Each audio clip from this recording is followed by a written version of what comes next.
estou feliz. Eu estou feliz. Porque estou na casa do meu Deus. Porque estou na casa do meu No Deus. santo dia do Senhor. No santo dia do Senhor. Deus seja louvado pela presença de cada um de vocês aqui esta manhã. Você está aqui não porque escolheu estar aqui. Você está aqui porque Jesus escolheu você para que estivesse aqui esta manhã. E realmente Deus te abençoe.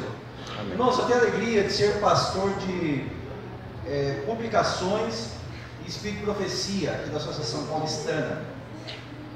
E também comportagem. Quem sabe o que é comportagem? Levante a mão se quem sabe. Sabe o que é comportagem? Quem conhece algum comportor? Quem conhece algum comportor? Fala o nome dele aí. Quem? José Luiz, homem de Deus, irmão José Luiz. Quem mais? Falou Evandro aqui, lá da cidade Dutra. Quem mais, irmãos? Conhece mais algum? Mais algum comportor? Então a Igreja Adventista tem sido uma bênção aqui na Associação Paulistana, em diversos departamentos, de uma maneira muito especial, através da comportagem. Semana passada, no sábado, a Igreja Adventista ela comemorou o dia do Espírito de Profecia, a importância deste dia para a Igreja, mas não só a Igreja Adventista. O Espírito de Profecia, quando você estuda, o Espírito de Profecia que conduziu para que você tivesse uma Bíblia em tuas mãos, para que você soubesse, através de homens e mulheres, a vontade de Deus para seu povo, a vontade de Deus para a igreja dele nos dias de hoje. Quero convidar você a abrir a sua Bíblia em Apocalipse 14, versos 6 e 7. Apocalipse 14, versos 6 e 7.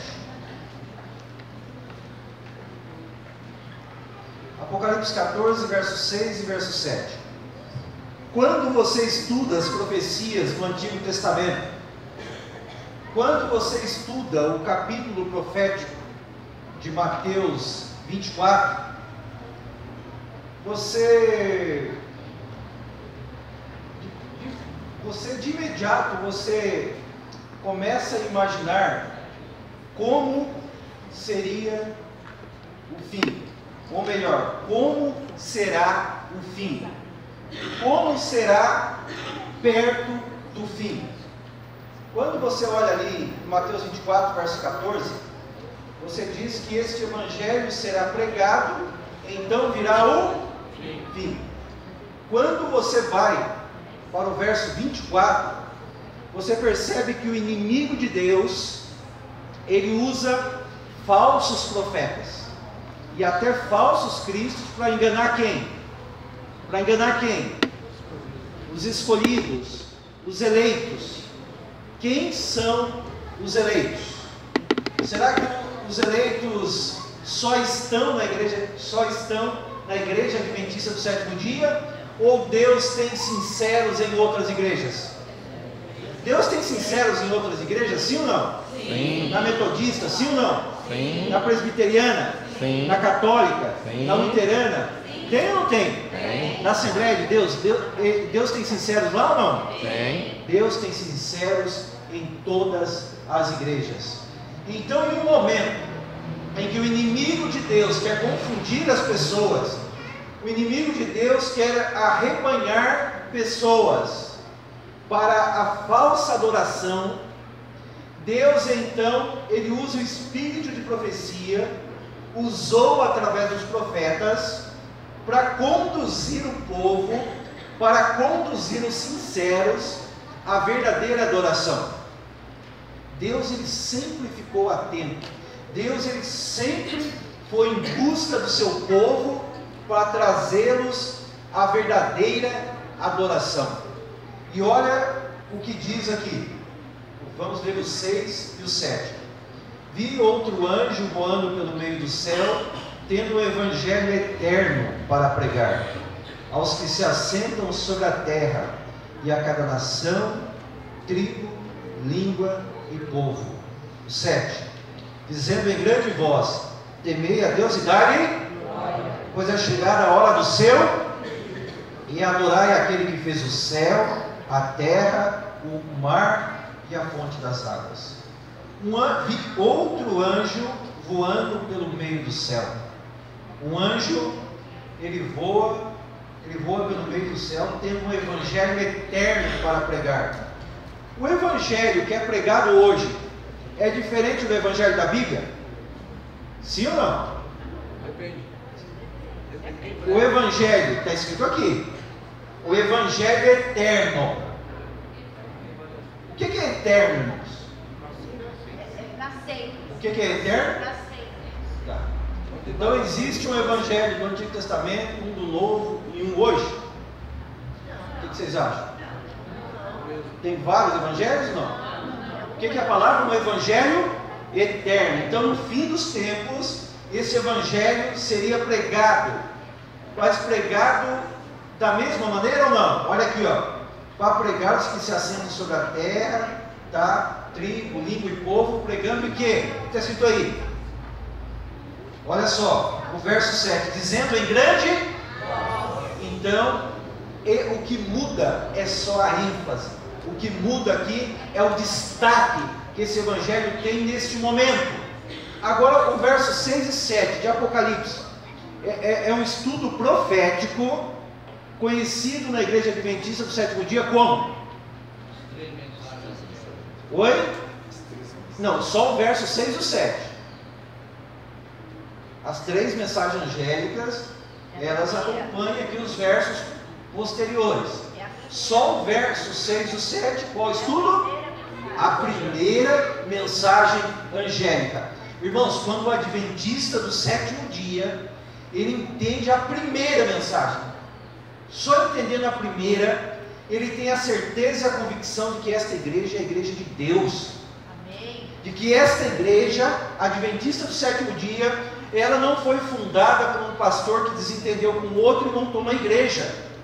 De que esta igreja é uma igreja da restauração da verdade, da restauração da palavra, de restauração profética, de restauração do homem à imagem e semelhança de Deus. É esta igreja que você é membro, é esta igreja que está preparando um povo para morar a eternidade com Cristo Jesus. Agora, irmãos, a primeira mensagem angélica, ela começa em que ano? Ou melhor, por volta de que ano?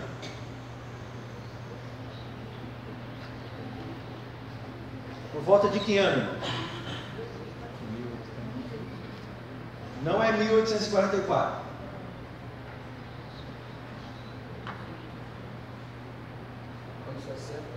Oi? Mais ou menos lá nos outros 60. Irmãos, a primeira mensagem angélica, ela começa após o final da profecia de um tempo, 2 tempos e metade de um tempo. Os 1260 dias, cada dia um ano, 1260 anos. Quando encerrou essa profecia dos 1260 dias? Em que ano?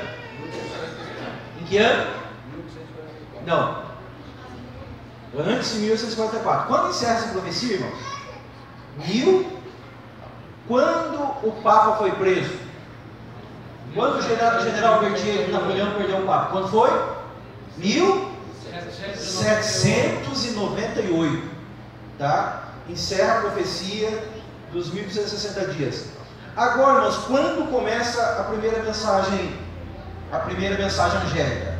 Ellen White diz no livro História da Redenção que começa no ano 1840, quando aquela pregação da volta de Jesus, ela toma uma forma poderosa, porque esse ano, irmãos, não existia igreja adventista do sétimo dia, 1840. O mundo, irmãos, estava vivendo grande reavivamento de estudo da palavra, principalmente Daniel e Apocalipse.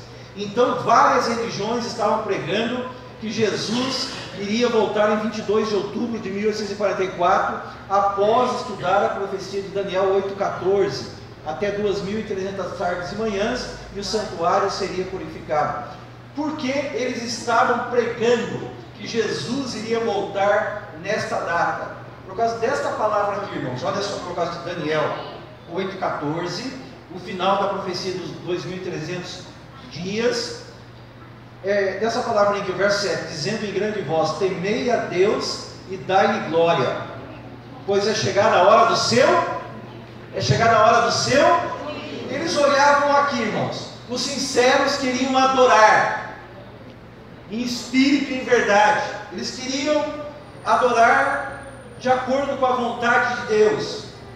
Então estava havendo um grande reavivamento para a adoração. E ao estudar sobre a adoração, eles concluíram que Jesus ia voltar por causa dessa palavra, pois é chegada a hora do seu. Eles entenderam o que? Chegada a hora do juízo final, Jesus vai voltar. Eles entenderam que nessa palavra estava dizendo assim: Jesus vai voltar, então, no final dos 2300 dias. E Jesus voltou nesse dia, irmãos? E quais religiões estavam pregando que Jesus ia voltar? Quase todas as religiões cristãs, católicos, presbiterianos, metodistas, luteranos, eram fiéis, sinceros de diversas igrejas. Irmãos, e na igreja adventista, nós estudamos muito e cremos que Guilherme Miller, ele foi usado por Deus para estudar Daniel, para estudar Apocalipse e pregar que Jesus iria voltar em 22 de outubro, para que então ele conduzisse um grande reavivamento. E ele pregava em uma igreja, irmãos, em uma igreja metodista, no ano de 1840, e uma jovenzinha de 14 anos ouviu a mensagem dele. Qual o nome dessa jovenzinha? Qual o nome dessa jovenzinha? Ela ouviu, e na segunda vez que ela ouviu, ela não resistiu. Ela não resistiu. E ela, juntamente com o seu pai Robert e sua mãe Eunice, eles aceitaram a mensagem de que Jesus ia voltar. A igreja não aceitou, eles foram expulsos da igreja. Jesus não voltou em 22 de outubro, e estes sinceros, eles viveram ali um grande desapontamento. Ficaram tristes, abandonaram a fé, aí não voltaram para suas igrejas, viveram um momento muito, mas muito triste. Deus ali, como sempre, cuidou da sua igreja. Deus deu uma visão para um desses homens que estava desapontado, Irã Edson. Ele saindo de uma fazenda, indo para outra, passou no meio de um milharal, e ali ele tem uma visão de Jesus saindo do lugar santo e indo para o Santíssimo, começando então aquele momento que nós conhecemos ali no santuário terrestre, um momento ali assim, de preparo para o dia da expiação, que seria então um dia ali marcado por Daniel 8,14. Então Jesus não voltaria, mas sim começaria o juízo investigativo, o juízo que estamos vivendo nos dias de hoje. Mas pastor, como que eles iam entender essa passagem aqui? Temei a Deus e dar-lhe glória, o evangelho eterno, juízo, é chegar na hora do seu juízo. Aí olha só o que Deus faz referência aqui, irmãos: e adorai quem? Aquele que fez o céu, a terra, o mar e a fonte das águas. Este adorai aquele que fez o céu, a terra, a fonte das águas, está fazendo referência a qual passagem bíblica? Há duas passagens bíblicas, está fazendo referência. Quais? Oi? Quarto mandamento. E o quarto mandamento faz referência a qual passagem? A Gênesis, a criação. Estava começando esse movimento aqui. Ele seria tão importante, mas tão importante para o cristianismo, que levava o povo à criação de Deus, ao criacionismo. Aqui começou o movimento criacionista. Diversos cientistas, estudiosos começaram a estudar o criacionismo, mas faz referência aqui para a verdadeira adoração.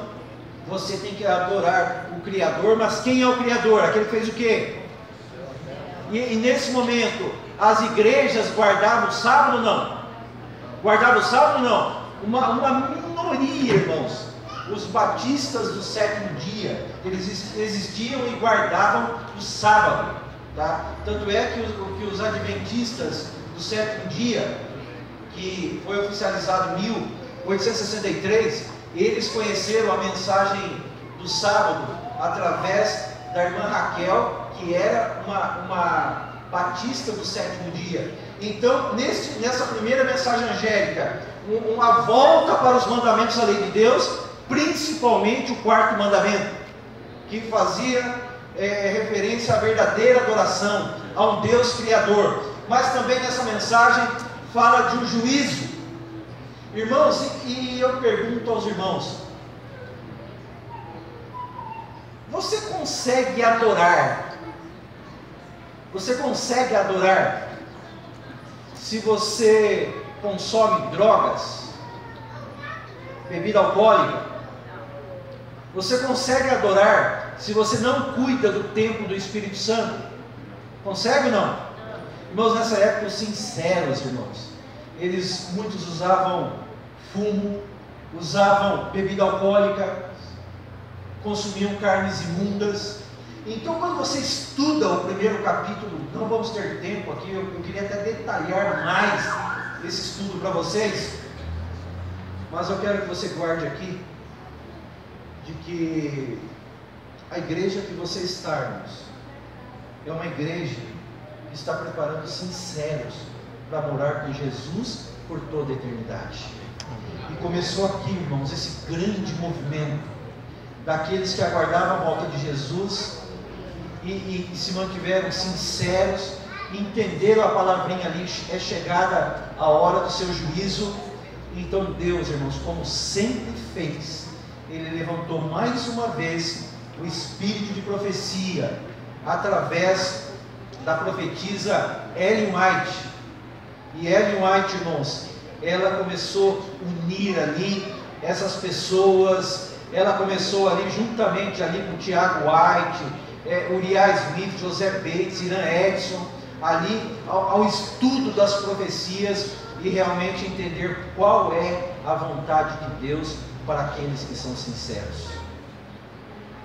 Irmãos, se você estudar o que Deus diz sobre a igreja verdadeira, sobre a sua igreja, sobre a menina dos seus olhos, você entende que a igreja adventista do sétimo dia é a igreja de restauração profética, de restauração da verdade, de restauração da palavra e da restauração do homem à imagem e semelhança de Deus.